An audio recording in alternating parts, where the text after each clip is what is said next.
हम लोग पढ़ेंगे प्रकाश के उत्पत्ति के स्रोत।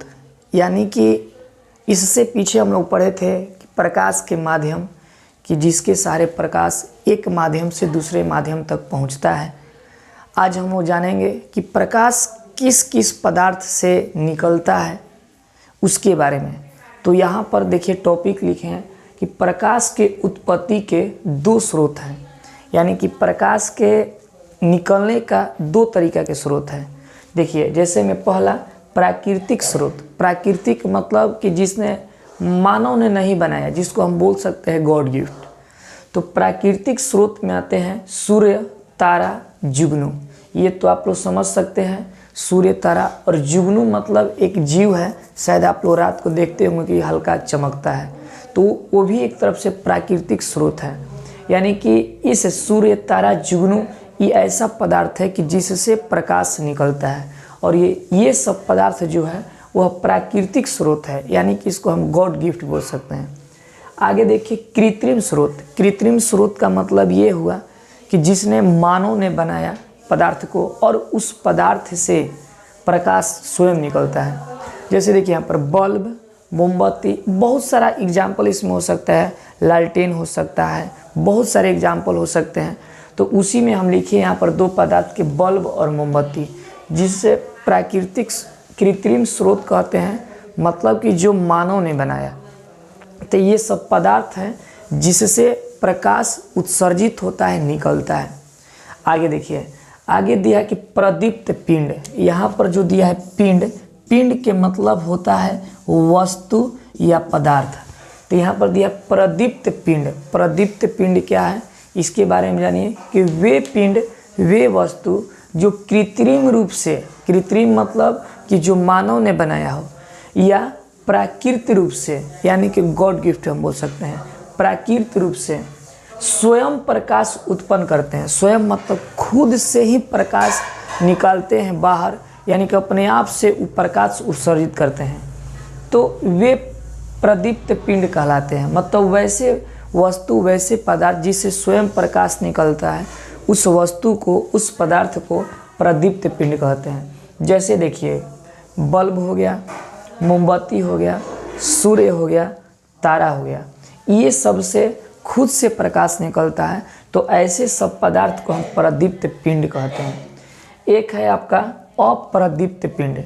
ठीक प्रदीप्त पिंड के उल्टा है, विपरीत है, कि वे पिंड जो स्वयं प्रकाश उत्पन्न नहीं करते हैं। मतलब कि ऐसा पदार्थ, ऐसा वस्तु जिससे प्रकाश स्वयं नहीं निकलता है, उससे प्रकाश ही उत्सर्जित नहीं होता है, और उसे प्रदीप्त पिंड के माध्यम से, मतलब उस पदार्थ को जिससे प्रकाश नहीं निकलता है, उस पदार्थ को प्रदीप्त पिंड के माध्यम से, माध्यम मतलब सहारे से देखी जाती है। यदि मान लीजिए कि टेबल है या कुर्सी है, तो वो मेरा अप्रदीप्त पिंड है। क्यों अप्रदीप्त पिंड है? क्योंकि उससे प्रकाश उत्सर्जित नहीं होता है। और उस टेबल या कुर्सी को देखने के लिए हमें प्रदीप्त पिंड की आवश्यकता होती है। यदि विद्युत बल्ब नहीं जलेगा तो हमको वस्तु दिखाई नहीं देगा, सूर्य के प्रकाश नहीं रहेगा तो हमको वस्तु दिखाई नहीं देगा। तो वही बात है कि वे पिंड जो स्वयं प्रकाश उत्पन्न नहीं करते हैं और उसे देखने के लिए प्रदीप्त पिंड की आवश्यकता पड़ती है, ज़रूरत पड़ती है, तो वह अप्रदीप्त पिंड कहलाते हैं। जैसे लकड़ी, टेबल, कुर्सी, बहुत सारे हो सकते हैं जिससे प्रकाश उत्सर्जित नहीं होते हैं। तो जिससे प्रकाश उत्सर्जित नहीं होते हैं उस पदार्थ को हम अप्रदीप्त पिंड कहते हैं, और जिससे प्रकाश उत्सर्जित होते हैं, मतलब जिससे प्रकाश निकलते हैं, उसको हम प्रदीप्त पिंड कहते हैं। Thank you. आगे यहाँ पर दिया है कि किरण पुंज क्या है। किरण पुंज को समझते हैं कि इससे पहले हम लोग पढ़ें प्रदीप्त, प्रदीप्त पिंड। प्रदीप्त पिंड पढ़ें कि वह वस्तु, वह पिंड, वह पदार्थ जिससे प्रकाश निकलता है। तो यदि हम टॉर्च से, यदि टॉर्च को ऑन करेंगे तो उसमें से प्रकाश एक नहीं, प्रकाश की बहुत सारी किरणें निकलती है। किरण के मतलब होता है कि एक स्रोत से निकल करके निरंतर रूप से आगे की तरफ बढ़ती जाती है, उसको हम किरण कहते हैं। तो कोई भी बिंदु स्रोत से जिससे प्रकाश निकलता है, उससे प्रकाश की एक किरण नहीं, बहुत सारे किरण निकलती हैं। तो उसी पूरे सारे किरण को ही हम लोग कहते हैं किरण पुंज। यहाँ पर लिखे भी हैं कि प्रकाश के किरणों के समूह को, यानी कि बहुत सारे किरण को एक साथ मिला देंगे, उसी के किरणों के समूह को हम किरण पुंज कहते हैं। किरण पुंज मुख्य रूप से 3 प्रकार के होते हैं। कौन कौन? अपसारी किरण पुंज, समांतर किरण पुंज, अभिसारी किरण पुंज। यानी कि किरण पुंज, किरणों के समूह को हम किरण पुंज कहते हैं। और किरण पुंज 3 प्रकार के होते हैं, जिसमें से पहला अपसारी किरण पुंज, दूसरा समानांतर किरण पुंज, तीसरा अभिसारी किरण पुंज। यहाँ पर हम कुछ चित्र बनाए हैं। पहला में कि बिंदु स्रोत के मतलब कि जहाँ से प्रकाश निकलता है।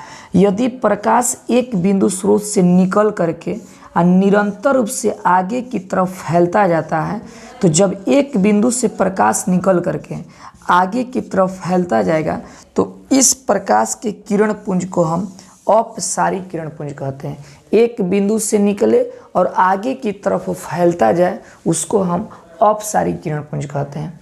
उसके बाद दूसरा है समांतर किरण पुंज। समांतर किरण पुंज का मतलब कि बहुत सारे किरणें आगे की तरफ बढ़ती है, लेकिन एक दूसरे को वह काटेगी नहीं, ठीक एक दूसरे के ऊपर नीचे होती है, उसी को हम समानांतर किरण पुंज कहते हैं।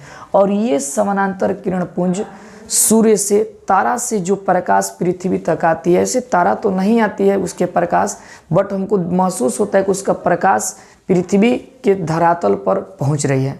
तो उसी तरफ जो भी सूर्य के प्रकाश की किरणें जितने होती है, वो सभी किरण पुंज समानांतर किरण पुंज होती है।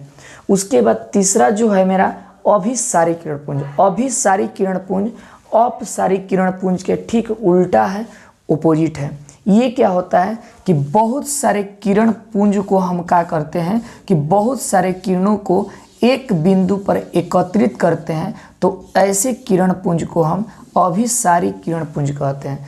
जैसे आगे आप लोगों को पढ़ना भी है कि एक लेंस है और उस लेंस में प्रकाश की किरण को ऐसे एकत्रित करके और एक बिंदु पर फोकसित करते हैं, तो ये जो घटना होता है, यही घटना होता है अभिसारी किरण पुंज, कि बहुत सारे किरणों को एकत्रित करके एक बिंदु पर फोकसित कर दिया जाए, एक बिंदु पर एकत्रित कर दिया जाए, तो इसी सभी किरण पुंज के समूह को हम अभिसारी किरण पुंज कहते हैं। धन्यवाद।